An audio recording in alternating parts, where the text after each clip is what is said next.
Oh, that is awesome. That is so awesome.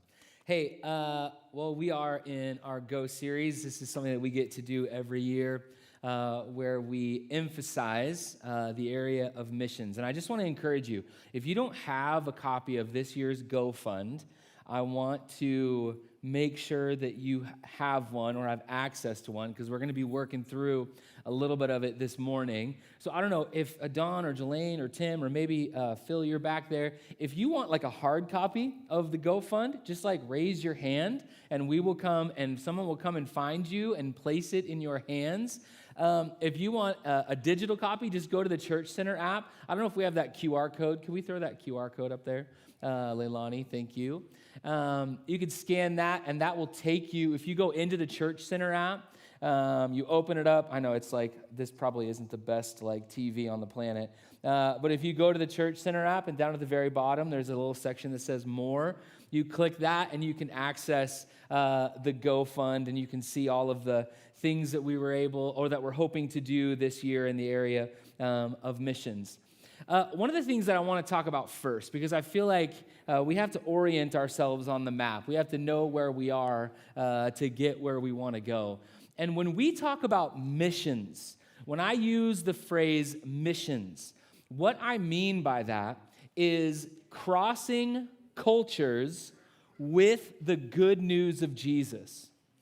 Crossing cultures with the gospel. A culture could be socioeconomic, a culture could be ethnic, it could be orientation, it could be gender, it could be geographic. But when we talk about missions, we are talking about going from one culture that has the gospel and taking it to another culture that does not have the gospel or the good news of Jesus. Here's just a good rule of thumb, and this will probably help kind of orient you as we work through the rest of our topics today. That if following Jesus would require someone to rethink their identity, their power, their comfort or story, then a culture most likely is being crossed. And so when we talk about Go, and when we talk about the Go Fund, it is how we as a church are investing into people, projects, and organizations both locally and globally around the world. Because Jesus told us to take this mission to Jerusalem, Judea, Samaria, and to what? The ends of the earth. That we need to take the good news around the world. And so when we talk about the Go Fund, it's how we are investing into people, projects, and organizations that are taking the good news of Jesus into a culture that has very little or no access to who God is and the reality of his son dying for them. And so let's talk about what we were able to do this last year in the area of missions. Because this is something that is, it's very close to my heart, and it's something that means a lot to me. And when someone like Lisa Rusi, who's a friend of mine, when she says, man, when I think of Spokane First, like I am so grateful because of how we are able to empower her to reach the most vulnerable in a place where they have very little power and lift them out of poverty. That is just the best thing in the world. So let's kind of talk about this last year. So last year, we set a goal for our Go Fund of $188,000. That was what we wanted to raise. When we talked about Big Give and we talked about monthly support, like total dollars that our entire collective, because remember, it's not just this church. Our collective we're one of 4 churches that represents anywhere from 800 to 900 people on a weekly basis. And this is a collective thing that all of our churches are talking about missions over the next 3 weeks. So over this last year, we set the goal of 188, and we gave, as a collective, $205,663. Yeah. That is awesome. our Big Give total last year. And if you don't know what Big Give is, we'll talk about this a little bit more.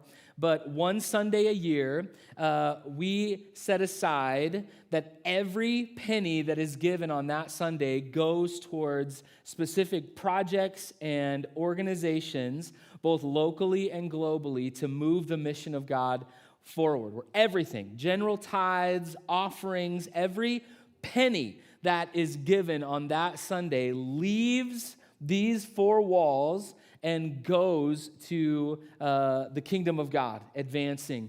And so we'll talk about that a little bit more. But last year, we set the goal. We gave above and beyond. Our total giving was $102,424.75 total given on one Sunday last year. That's incredible. That's incredible. And I do want to say, here's what I want to say.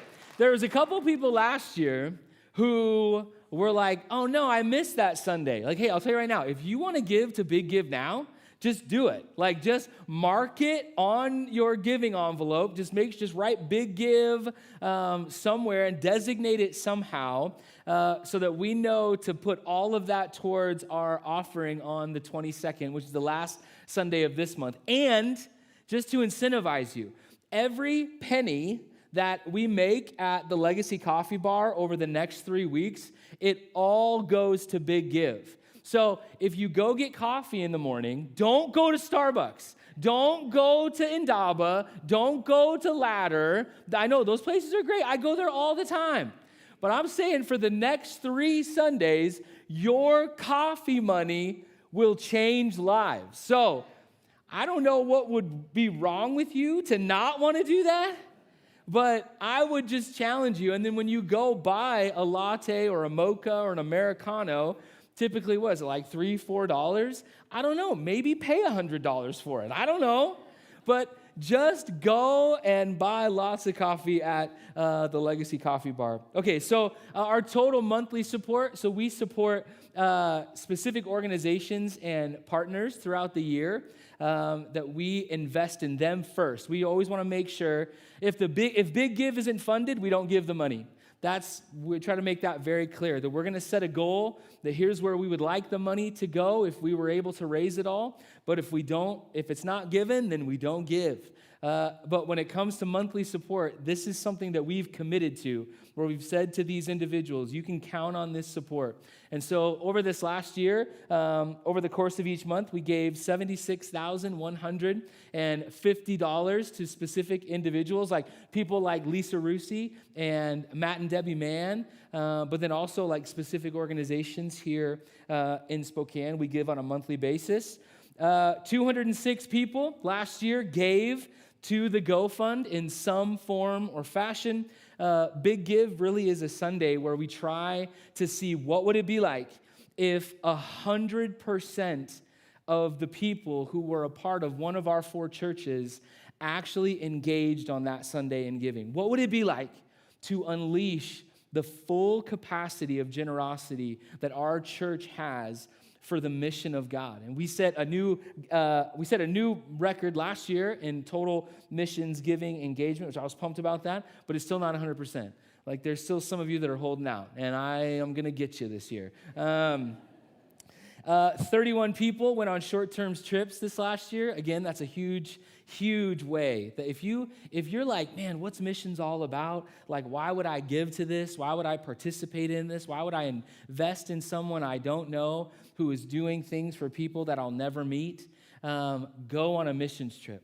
It will blow your mind. We have 2 trips this year, one to the Marshall Islands and one in West Asia, and they're just incredible experiences. And if you've never gone on a short-term trip and you're like, oh man, it's a little late in the game to go to the Marshall Islands or West Asia this next summer, we have a UGM camp that is like a local missions trip, where every year kids from our neighborhood in Garfield Elementary, we get to put on a free summer camp for them We get to serve them. We get to teach them the gospel. We get to play games with them. It's just the best. It's like the highlight of my summer. And it's a great way that we get to move the mission of God forward.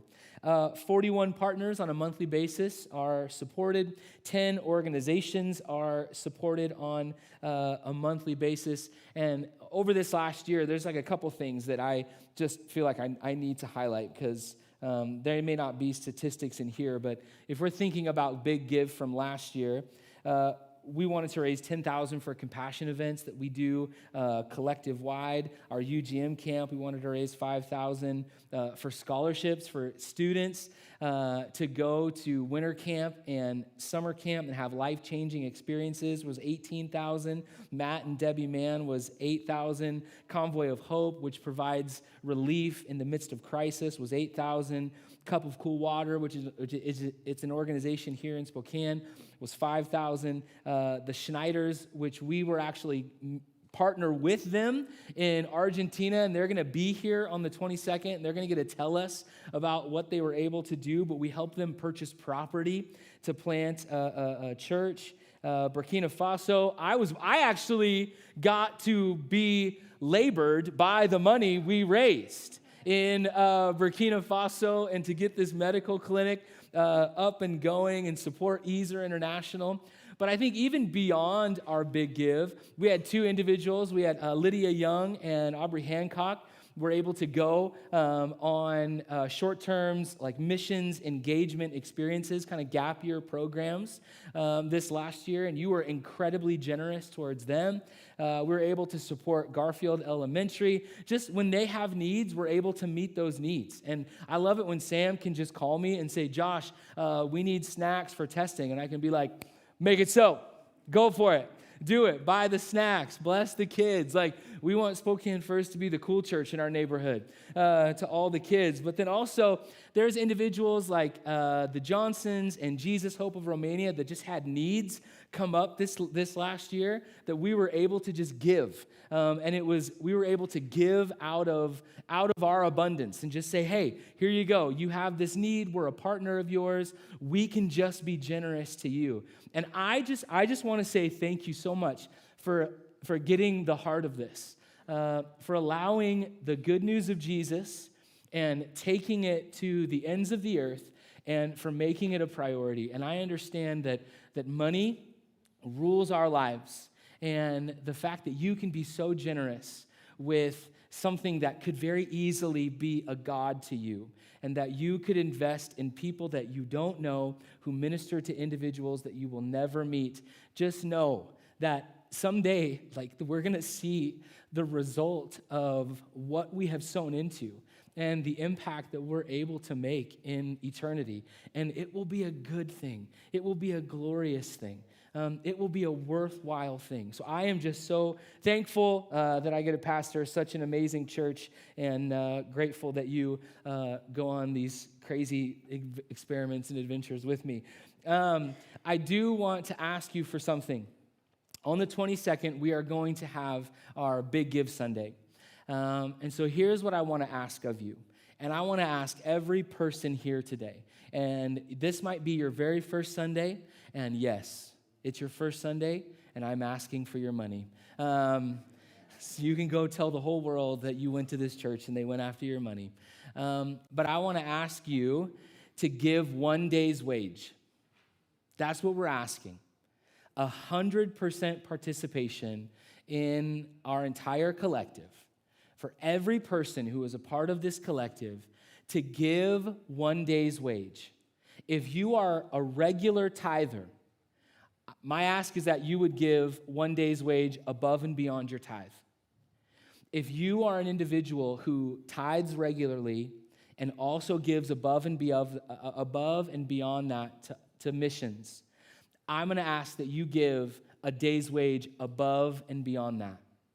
But my hope is that everyone who is a part of Spokane First gives at least 1 day's wage. Just take what you make over the course of this year as an individual or as a family, break that, just divide it by 365, and give that amount on the 22nd. And then secondarily, here's what we're asking, because this year for the Go Fund, our big give goal is less than what it was last year. But the reason that we're doing that is because we want to give more monthly than we do in one-time offerings.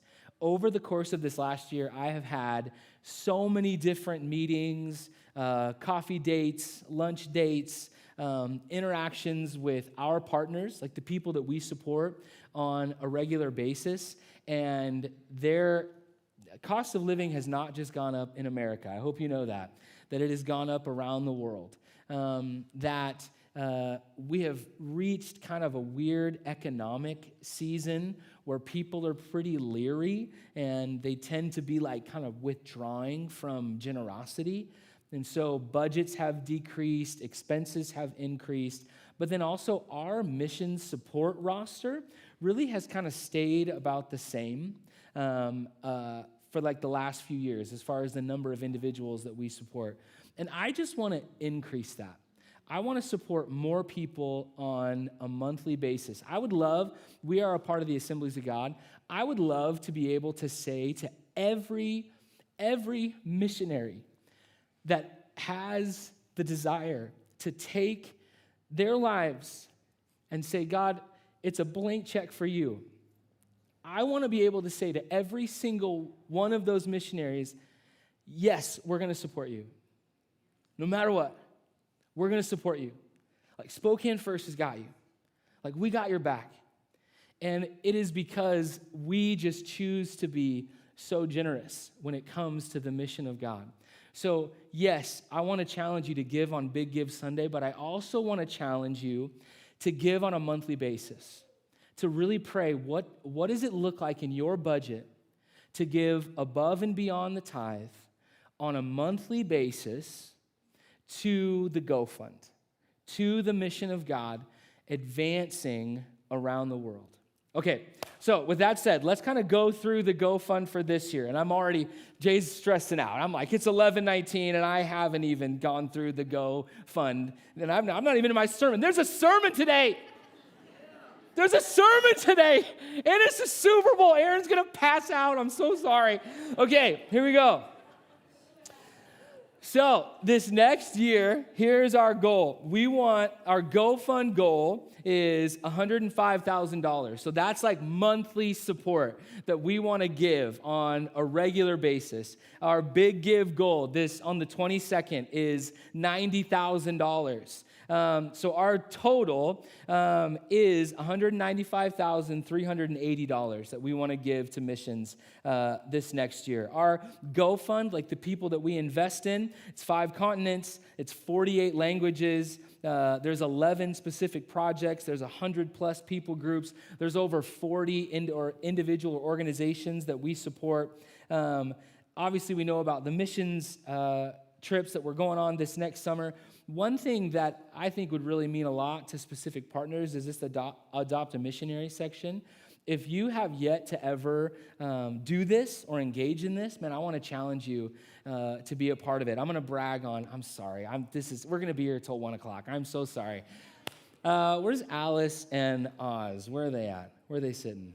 There you are. Where's Oz? Where's Oswald? He's in the bathroom? Well, I'm going to brag on you, Alice. So a couple weeks ago, I was at a missionary retreat for furloughed missionaries in our network. We get to put on for them every year in Leavenworth. And it's just to pour into them while they're here itinerating. It's probably one of my favorite weeks of the year.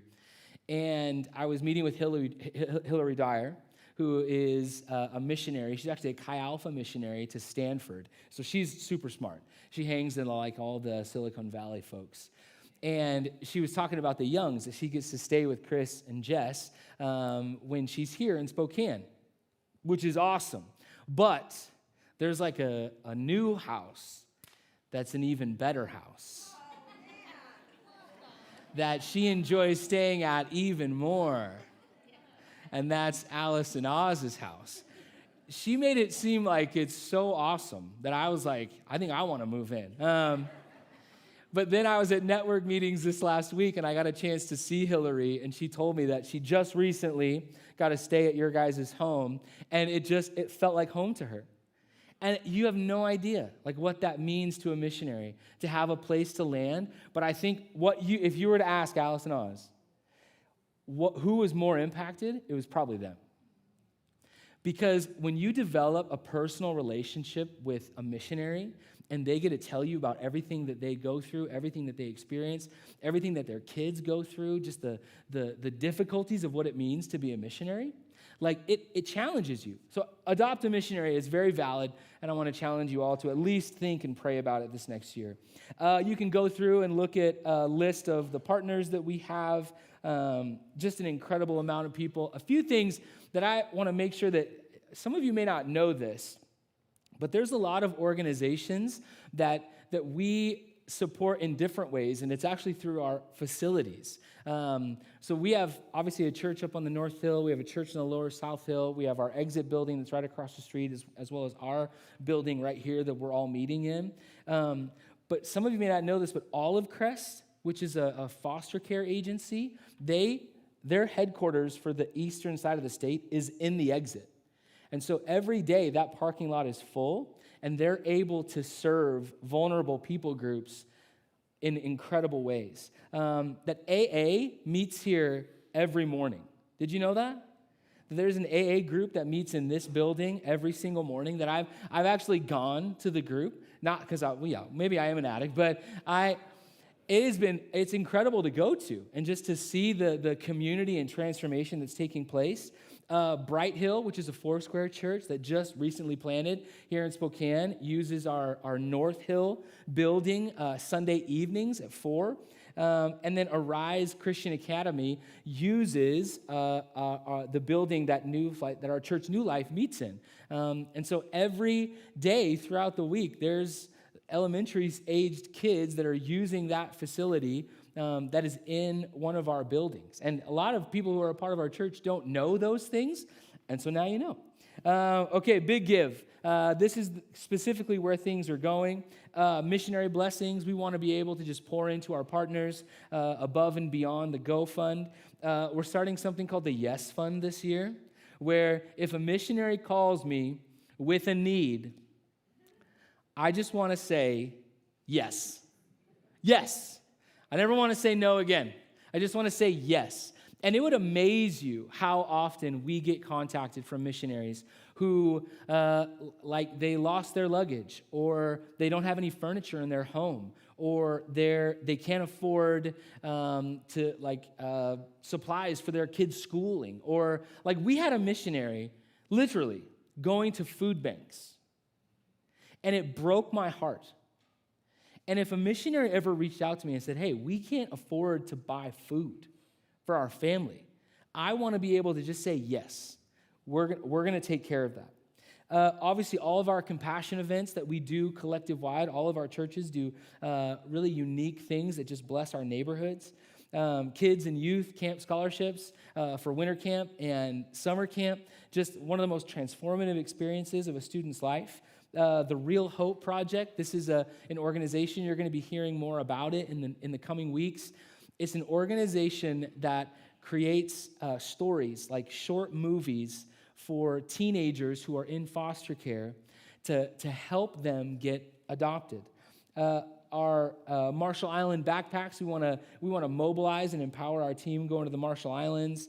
There's a Rwanda Alongsiders ministry here at Spokane County Jail Ministry. There's so many things, so many things that we want to give to this next year, but it really is going to be required about you. Like Amber and I, we give to this because it matters a lot to us, and we give generously every year. And I would never ask you to do something that I don't do, that we don't do, that I don't tell my kids to do. Right now they don't have a choice, but someday they will. But it's something that is important, and I want to just really ask you to pray and consider about how God wants you to participate this next year. Okay. All right. It is 11:26, and we are at the sermon time.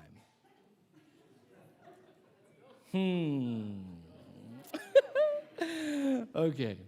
When you hear the word gospel, what do you think of? Like, we think of it being a very religious type of term. But in ancient times, like when Jesus was alive and ministering, it was more of a public term.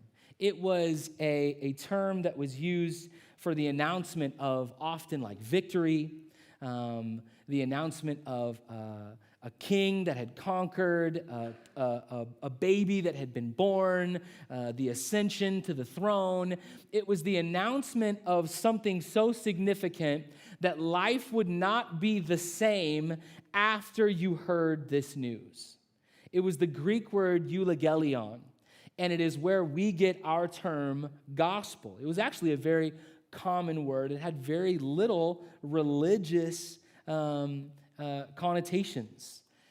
A great example of this would be the Battle of Marathon in the year 490 BC. The Persian Empire is moving towards this sovereign state of Athens. They're on the shores. The Persian Empire at this time is the most powerful empire on earth, and Athens has very little defense, very little capacity, very little power, but they know that if Persia conquers them, it is the loss of their identity, it is the loss of their economy, it's the loss of their people, that the Athenians would, for all intents and purposes, cease to exist. And so they send their army out to the shore, out to this small outpost of Marathon, to actually meet the Persian Empire and to do battle with them. And they are victorious. It is this ultimate David and Goliath moment in the history of the world. And they send this man named Philippides, they send him 25 miles. This is where we get marathons today, like modern marathons. He runs 25 miles from Marathon to Athens, and he yells at the top of his lungs, Nikeo, or we would say Nike, which just is, in Greek, it just means victory, where he's letting the Athenians know that we have been victorious. And then he actually dies of exhaustion right there. Kind of a sad story, but it is an example of good news. He was a bearer of good news. It was gospel. It was euangelion, that he had information, news of this great victory. And this is how the audience of Jesus' time would have understood the word gospel or good news or the Greek term euangelion. Now, with that in mind, let's go to Luke chapter 4. Luke chapter 4. And he came to Nazareth, where he had been brought up, and as was his custom, he went into the synagogue on the Sabbath day, and he stood up to read.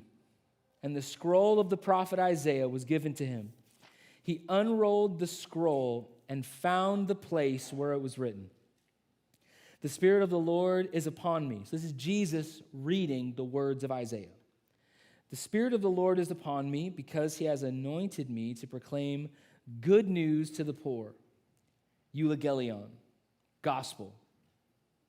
"He has sent me to proclaim liberty to the captives and recovering of sight to the blind, to set at liberty those who are oppressed, to proclaim the year of the Lord's favor." And he rolled up the scroll and gave it back to the attendant and sat down. And this is where it gets crazy.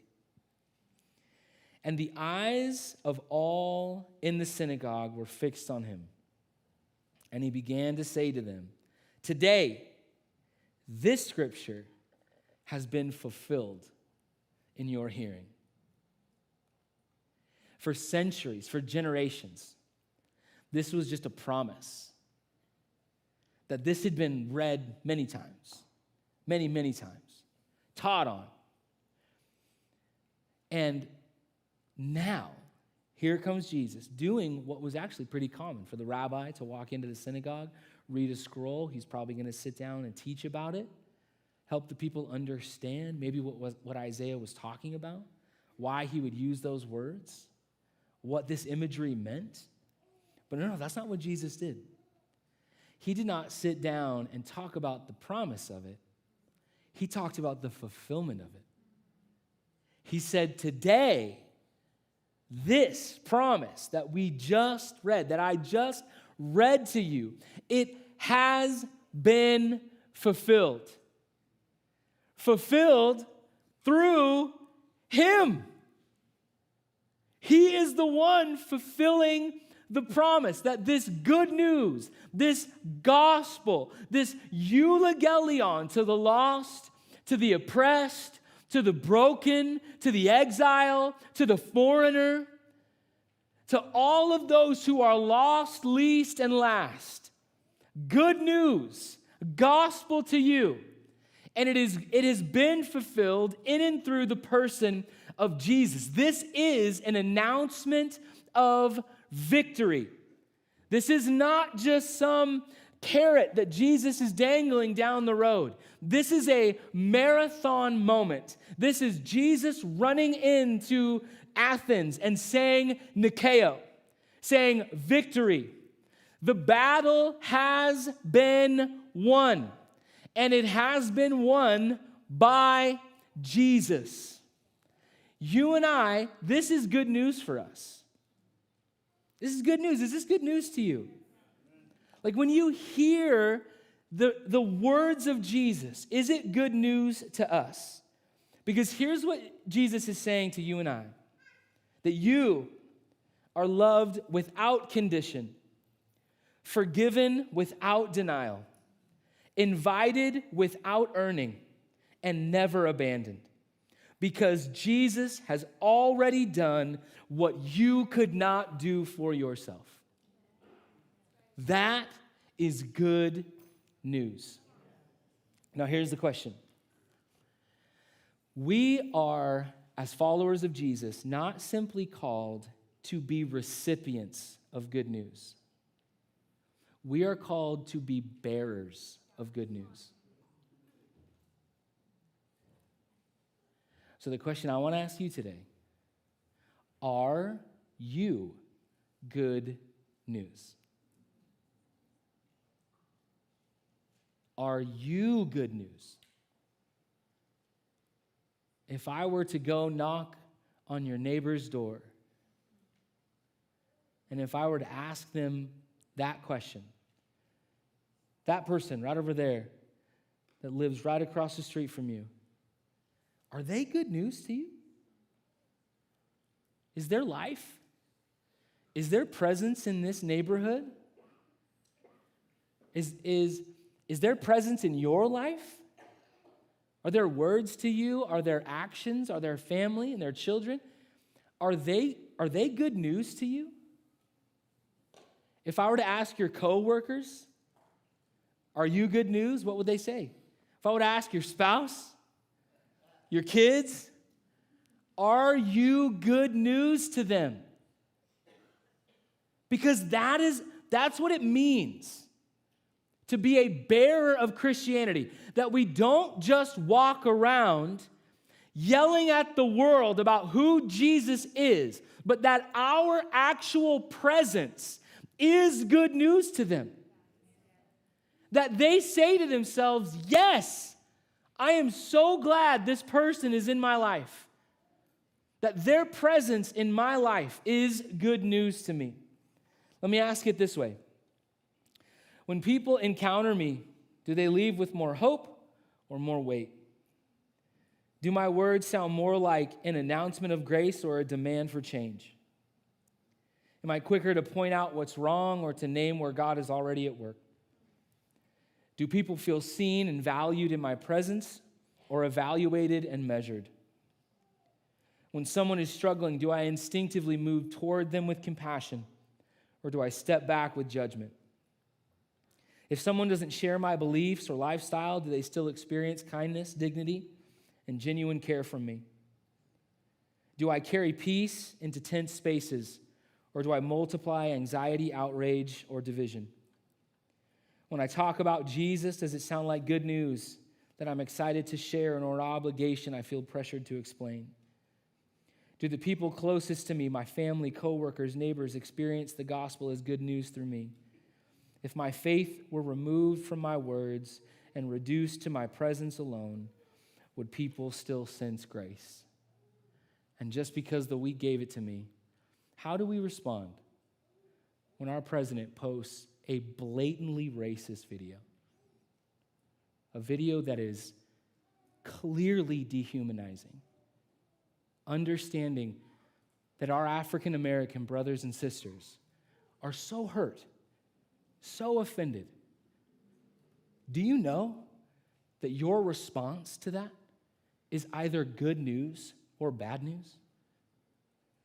That it communicates so much to them that if we rush towards intent rather than impact, that it communicates something to them. The world will always give us opportunities to be good news. And as recipients of good news, we have to in turn be bearers of good news. So ask yourself that question today. Are you good news? We're going to take some time and take communion today. It's a great day to do it. Great day to think about our lives. Think about how we are allowing the reality of Jesus to sink inside of us and not just impact how we think or the knowledge we possess, but the choices that we are making and how we are treating those in our lives.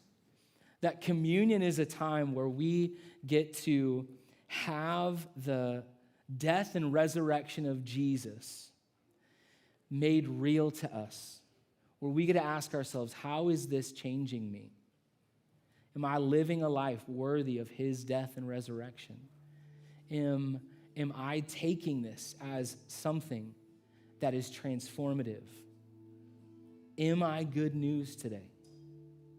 Ushers, you guys can just come and start passing these elements out. Jay and the team are going to lead us in a song.